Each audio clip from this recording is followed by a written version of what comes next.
जय जगन्नाथ। ओम पूर्णमदः पूर्णमिदं पूर्णात् पूर्णमुदच्यते पूर्णस्य पूर्णमादाय पूर्णमेवावशिष्यते। पवित्र चौकीबट पीठ को रुक्मणी विवाह दिन केवल जगन्नाथ महाप्रभु एका आसंतिनि। आपण माने जानिले भाव विहोल हो पड़े। आपण माने जानिले निजको कोटि धन्य मने करिवे। से अंचलर दायद आपण माने केवल प्रभु जगन्नाथ आसी नाहंती। प्रभु जगन्नाथंकर आ माता रुक्मणींकर विवाह दर्शन पाई वर्षकु थरे रुक्मणी विवाह दिन 33 कोटी देवता माने मध्य ये पवित्र विदर्भ राज्यर राजधानी भीष्मकुंडी नगर स्थित चौकीबटरे पदार्पण करि थांती। किए जाने भगवान लीलामय से लीला पुरुषोत्तम भक्तर डाकरारे से धाई आसी रुक्मणींकर दुख निवारण करेंगे। रुक्मणी कहले प्रभु पिलाटी दिनरू मु निजको आपणक पाखरे समर्पण करिछि। प्रभु आपण जदि मते ग्रहण न करिवे चिंता नाही। प्रभु आपणकर नाम छड़ा मोर तनु मन चैतन्य सब किछि मु आपणक समर्पण करिछि। प्रभु आपण मते पत्नी रूपे ग्रहण करंतु, आपण मते दासी रूपे ग्रहण करंतु। मोर किछि अनुशोचना नाही प्रभु, किंतु मैं राक्षस जो बाघर मोर भाई एवं बापा स्थिर करचंती शिशुपाल सहित याकू मते आ हाथ मते टेकी न दियंतु। प्रभु आउ 7 दिन भितर मो बाघर हे जीव। ए चिठी पाइला मात्रे जदि आपण आसी मते एठू उद्धार न करंती प्रभु मो मो जीवन हारी देबी। भक्त जेतेबेले निज जीवन हारी देबा को कहे प्रभु तांक रत्न सिंहासन उपरे बसी पारती ना, रही पारती ना। भक्तर अधीन होचंदी प्रभु जगन्नाथ। भक्ताधीन जुगे जुगे भक्त को परित्राण करिबा पाई, भक्त को उद्धार करिबा पाई प्रभु जगन्नाथ ए धूलीर धरणी को ओह्लई आसी था। साधु सन्थ मान को उद्धार करिबा पाई, सतर प्रतिष्ठा करिबा पाई, धर्मर प्रतिष्ठा करिबा पाई, अधर्म आ ग्लानि को ए धरणी बक्षरु हटई दबा पाई जुगे जुगे प्रभु आसी थांती। से से निजे श्रीमद् भगवत गीतारे कहिछन्ति जदा ही धर्मस्य ग्लानिर्भवति भारत अभ्युत्थानम् अधर्मस्य तदात्मानं सृजाम्यहं परित्राणाय साधूनां विनाशाय च दुष्कृतां धर्म संस्थापनार्थाय संभवामि जुगे जुगे। रुक्मणी मांकर चिठी पाई लीला पुरुषोत्तम भगवान श्रीकृष्ण देव द्वारकारु तांकर रथ को छुटेले यही वैदिक जुगर जो विदर्भ राज्यर राजधानी भीष्मकुंडी नगरी अभिमुखे एवं ए पवित्र कुंडी नगरीस्थ भीष्मकुंडी नगरी जो चौकीबट पीठरू जो माँ जगन्नाथ को ध्यान कर बसी लय रगई देते कृष्णकर पाद तले ध्यान करुले प्रभु जगन्नाथ को। हे प्रभु जगन्नाथ आपण प्रेरण करंतु आपणकर से प्रेरित पुरुष को आपण मो पाखक मो दुख को दूर करने पाई दिव्य निर्देश प्रदान करंतु आपणकर से जुग पुरुषोत्तम से लीला पुरुषोत्तम भगवान कृष्ण को। हे कृष्ण, हे केशव, हे माधव, हे मुरारी ये अधीना दासर दुख को दूर कर। भक्तर आतुर आर्तनादरे आतुर कंठर चित्कार प्रभु छुटी आसी युद्ध होइछि भीष्मक सहित ये पवित्र राज्यर विदर्भर राजा होचन भीष्मक तांक सहित कृष्णकर युद्ध होइछि। विदर्भर राजकुमार दक्ष अत्यंत शक्तिशाली युवराज रुक्मण तांक सहित युद्ध होइछि। रुक्मणकर बंधु शिशुपाल जे बड़ भेषर आसिछन्ति रुक्मणी सहित विवाह करिबा पाई तांक सहित मध्य प्रबल युद्ध होइछि। प्रभु को पाखरे छार की योद्धा तेणु प्रभु से बंदी करिसेंति। रथरे रुक्मणी को बसई रथ भितर से बंदी करी बांधिकी प्रभु द्वारका अभिमुखे यात्रा करिवार अव्यवहित पूर्वर लंब होकर गोड़ तले पड़ जाइछन्ति भीष्मंक कहले हे भगवान हे केशव आपणक द्वारा तो मु परास्त होइछि आपणक द्वारा मु बंदी आपण मते गारागार निक्षेप करि पारंती मृत्युदंड दे पारंती किंतु मोर गोटे विनम्र निवेदन 5 पुअरे अत्यंत अलिअली कन्याटीए मोर बहुत पिला दिनु सर्वगुण संपन्ना करी मु ताको तोड़ी रखिथिली मोर इच्छा थिला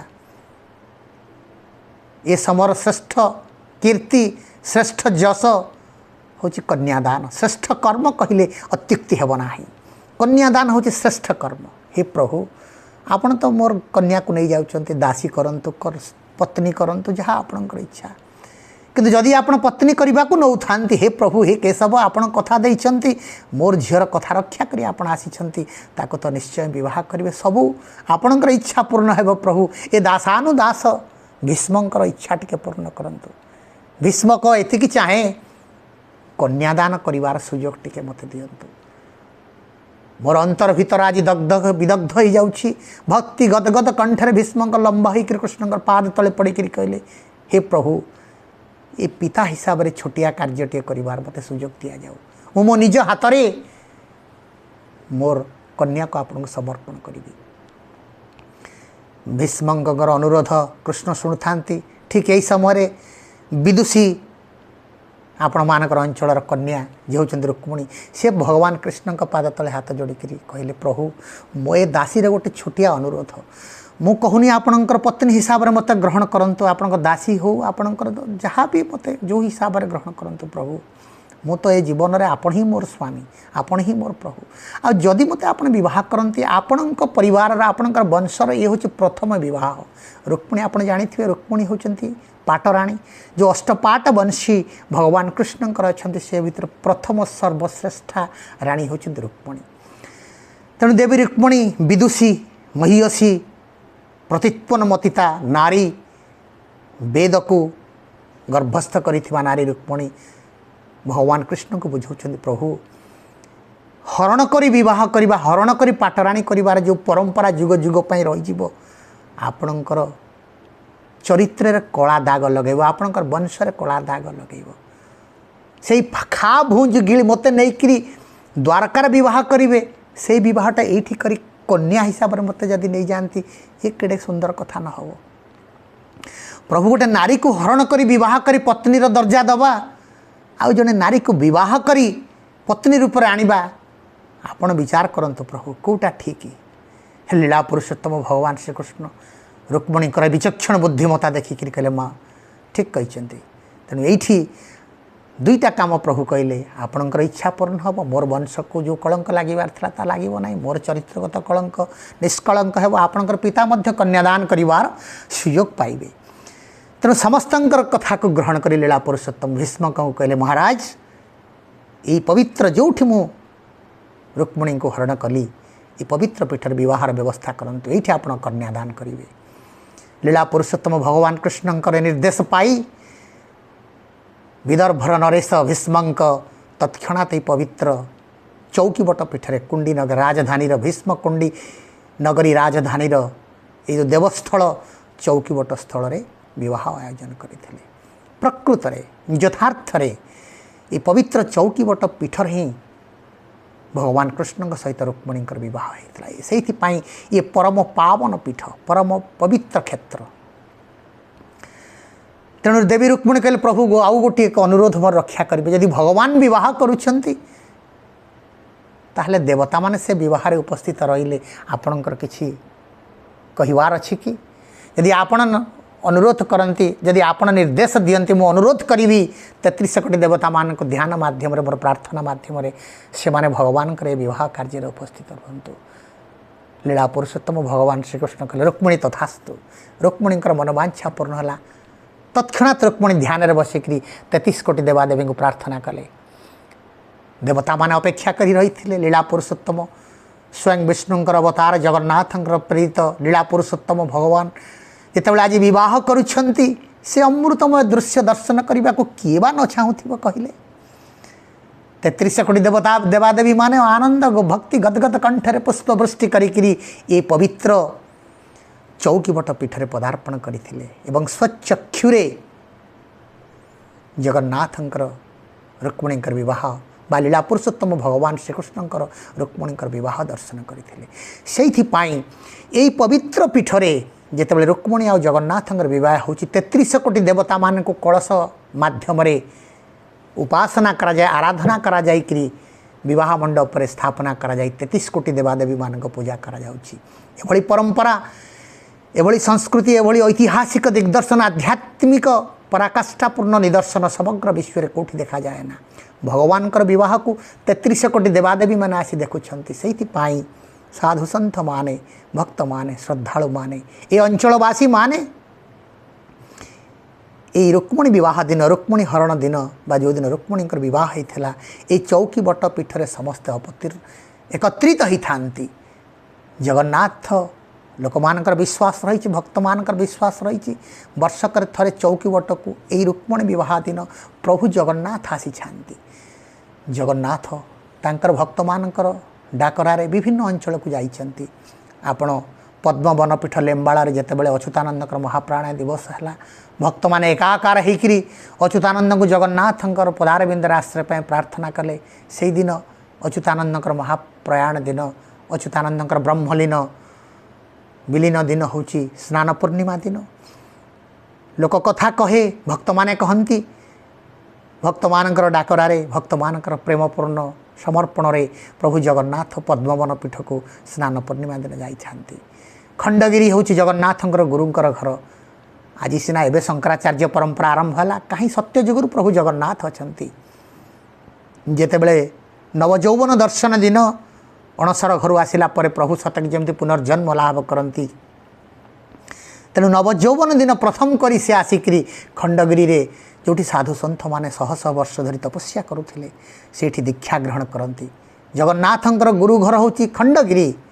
सेतेबेले शंकराचार्य परंपरा सृष्टि हो नथिला एवं नवजौवन दर्शन दिन प्रभु आसती, साधु सन्थ मानक भक्त मानक निमंत्रण करती रथयात्रा देखि जीवाई।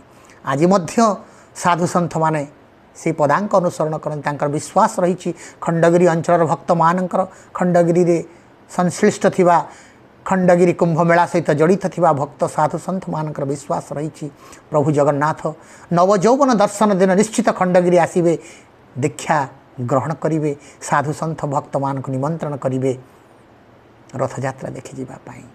ठीक से भली ये रुक्मिणी विवाह को प्रभु जगन्नाथ भूलते बा केमिति। जो दिन से रुक्मिणी को आनी अष्टपाट बंशी भितर पाटराणी करी प्रतित्पन्नमतिता जड़े बाग्मी आध्यात्मिक बीत विचक्षणा अहे सुलक्षणी नारी रुक्मिणी होचंती महालक्ष्मी प्रतिनिधि, महालक्ष्मी अवतार कहले अत्युक्ति हेब नाही।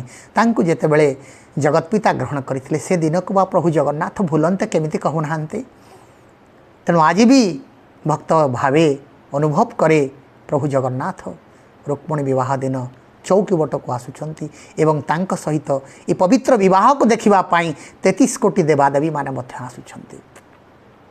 भक्तरे उछुली उठुची आगामी दिन में लक्ष लक्ष भक्त माने ये पवित्र चौकी बट पीठरे रुक्मिणी विवाह दिन पुष्पवृष्टि करिवे प्रभु जगन्नाथंकर उपर 33 कोटी देवादेवी मानक उपरे।